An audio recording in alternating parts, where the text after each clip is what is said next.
Friends అందరికీ నమస్కారం. Friends ఈ వీడియోలో ఇప్పుడిప్పుడే మన యొక్క కేంద్రం నుంచి రైతులకు అదిరిపోయే శుభవార్త అయితే వచ్చిందండి. సో రైతుల ఖాతాలలోకి పీఎం కిసాన్ సమ్మాన్ నిధి యోజన పథకానికి సంబంధించిన 22వ విడత నిధులను విడుదల చేసేందుకు మన యొక్క కేంద్ర ప్రభుత్వం శుభవార్త ప్రకటిస్తూ డేట్ని ఫిక్స్ చేసింది.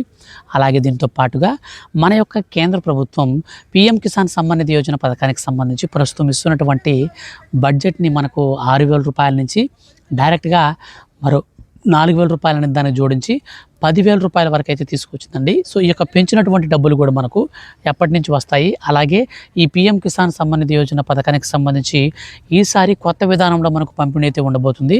సో నేను క్లారిటీగా అయితే ఎక్స్ప్లెయిన్ చేస్తాను కాబట్టి మీరు వీడియోని స్కిప్ చేయకుండా స్టార్టింగ్ నుంచి ఎండింగ్ వరకు పూర్తిగా చూడండి. మన యొక్క రాష్ట్ర వ్యాప్తంగా మరియు దేశవ్యాప్తంగా ఉన్నటువంటి రైతులందరి కొరకు ఏ చిన్న అప్డేట్ వచ్చినా సరే మిస్ కాకుండా ఎప్పటికప్పుడు తెలుసుకోవాలి అనుకున్నట్లయితే ఈ వీడియో కింద ఉన్నటువంటి బ్లాక్ కలర్ సబ్స్క్రైబ్ బటన్ని క్లిక్ చేసి పక్కనే వచ్చే బెల్ సింబల్ ఆల్ పైన ట్యాప్ చేయండి. ఏ చిన్న అప్డేట్ వచ్చినా సరే మిస్ కాకుండా నేరుగా మీ ఫోన్లోకి అయితే వచ్చేస్తుంది. ఇక పూర్తి వివరాలు వీడియోలోకి వెళ్ళి కనుక చూస్తే మన యొక్క కేంద్ర ప్రభుత్వం మన యొక్క ప్రధానమంత్రి నరేంద్ర మోడీ గారు అధికారంలోకి వచ్చిన తర్వాత ఈ పీఎం కిసాన్ సమ్మాన్ నిధి యోజన పథకాన్ని అయితే ప్రారంభించారు. ఈ పథకం కింద రైతులకు ఏడాదికి 6,000 రూపాయల చొప్పున, విడతకి 2,000 రూపాయల చొప్పున, ప్రతి 4 నెలలకు ఒకసారి ఒక్కొక్క విడతలో 2,000 రూపాయల చొప్పున డబ్బులను విడుదల చేస్తూ రైతులకు పెట్టుబడి సాయాన్ని అందిస్తుంది. ఈ రైతులకు పెట్టుబడి సాయం అందించే క్రమంలో భాగంగా ఇప్పటి వరకు మన యొక్క దేశవ్యాప్తంగా ఉన్నటువంటి రైతులకు ఇంచుమించు 42,000 రూపాయలని అయితే మనకు విడుదల చేసింది. 21 విడతల్లో 42,000 రూపాయలని అయితే విడుదల చేసింది. సో విడతలో 2,000 రూపాయల చొప్పున.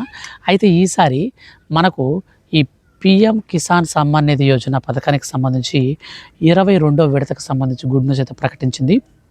ఈ 22వ విడత వచ్చేసి మనకు ఈ నెలాఖరికంతా కూడా ప్రారంభించాలని మన యొక్క కేంద్ర ప్రభుత్వం భావించింది. ఈ నేపథ్యంలో ఒక్కొక్కరికి 4,000 రూపాయల చొప్పున విడుదల చేయాలని కేంద్ర ప్రభుత్వం మనకు శుభవార్త చెప్పిందనమాట. ఎవరికైతే ఈ యొక్క 21వ విడత డబ్బులు అనేది పడలేదో వాళ్ళు ఈకేవైసీ అలాగే ఈ యొక్క పథకానికి సంబంధించి పీఎం కిసాన్ సమ్మాన్ నిధి యోజన పథకానికి ఈకేవైసీతో పాటుగా ఎవరైతే దానికి సంబంధించినటువంటి ఎన్పిసి మ్యాపింగ్ అనేది చేసుకుంటారో బ్యాంక్ అకౌంట్కి ఆధార్ నెంబర్తో, సో వాళ్ళకి ఈ 4,000 రూపాయలు అయితే పడతాయన్నమాట. సో ఇక మనకు దీనికి సంబంధించినటువంటి కొత్త రూల్స్ కూడా 2 ప్రవేశపెట్టారండి. మన కేంద్ర ప్రభుత్వం ఏం చేస్తుందంటే అనర్హులను గుర్తించే పనిలో భాగంగా ఇప్పుడు తిరిగి మనకు 10,000 రూపాయలకైతే నిధులను పెంచుతున్నారు. కాబట్టి అర్హత కలిగినటువంటి వారు మాత్రమే ఇవ్వాలని అనర్హులను తొలగించేందుకు 2 రూల్స్ను కూడా ప్రవేశపెట్టారండి.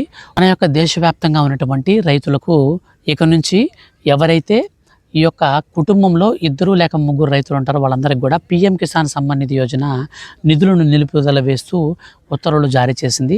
ఎందుకంటే ప్రభుత్వం రూల్స్ ప్రకారం చాలామందికి ఏం చేస్తున్నారంటే 5 ఎకరాల కంటే ల్యాండ్ తక్కువ ఉంటేనే పథకం ఇస్తున్నామని చెప్పేసరికి వాళ్ళకి 10 ఎకరాలు 15 ఎకరాలు ఉన్నా వాళ్ళ ఇంట్లో వాళ్ళందరి పేర్ల మీద భూమిని రిజిస్టర్ చేసుకొని సో ఈ పథకానికి బెనిఫిట్ అయితే పొందుతున్నారని కేంద్ర ప్రభుత్వం గుర్తించి అటువంటి వారందరికీ కూడా తొలగించడం జరిగింది. ఇక నుంచి మీ యొక్క ఫ్యామిలీలో ఎంతమంది రైతులున్నా అందరికీ కలిపి 5 ఎకరాల కంటే తక్కువ ఉంటేనే కుటుంబంలో ఒకరికి మాత్రమే అది కూడా డబ్బులు తీస్తుంది. ఇన్ కేసు ఒకవేళ కుటుంబంలో అందరి భూమి అంతా కలిపితే 5 ఎకరాల కంటే ఎక్కువ ఉంటే మాత్రం మీకు ఈ పథకానికి సంబంధించిన బెనిఫిట్ అయితే రాదనమాట. సో నిలిపివేస్తుంది. ఎందుకంటే మన యొక్క కేంద్ర ప్రభుత్వం సంక్రాంతి కానుకగా అర్హుల ఖాతాలలోకి మనకు ఈ పీఎం కిసాన్ సమ్మాన్ నిధి యోజన పథకానికి సంబంధించినటువంటి 22వ విడత నిధులను అయితే విడుదల చేయబోతుంది. సో దీనికి సంబంధించి మనకు ఈ నెలాఖరులో అయితే మనకు స్టార్ట్ చేస్తారు. వచ్చే నెల మొదటి వారం అంతా కూడా డబ్బులు అయితే ఖాతాల్లోకి అయితే వస్తాయి. సో కాబట్టి మన యొక్క కేంద్ర ప్రభుత్వం ఏం చేసిందంటే ఇప్పుడు త్వరలో పీఎం కిసాన్ సమ్మాన్ నిధి యోజన పథకానికి సంబంధించి రాబోయేటువంటి పార్లమెంట్ సమావేశాల్లో 10,000 రూపాయలకి బడ్జెట్ అనేది పెంచబోతున్నారు. సో 10,000 రూపాయలు అనేది కూడా పెంచినటువంటి అమౌంట్స్ అన్నీ కూడా సో అందరికీ ఖచ్చితంగా అర్హులకు మాత్రం అందాలనే ఉద్దేశంతో కేంద్ర ప్రభుత్వం ఇప్పుడు ఈ విధంగా అప్డేట్స్ అయితే మనకు తీసుకొచ్చింది. సో ఈ యొక్క అప్డేట్ని బట్టి మనకు ఎవరికైనా సరే మీ యొక్క ఫ్రెండ్స్ అండ్ ఫ్యామిలీస్లో ఒకే కుటుంబంలో ఎక్కువ మంది రైతులు ఉంటే వాళ్ళకి ఇక నుంచి రైతు బంధు రాదన్నమాట. అయితే రైతు బంధు పీఎం కిసాన్ సమ్మాన్ నిధి యోజన డబ్బులు రావన్నమాట. సో కాబట్టి వీడియో కనుక మీకు నచ్చితే లైక్ చేయండి.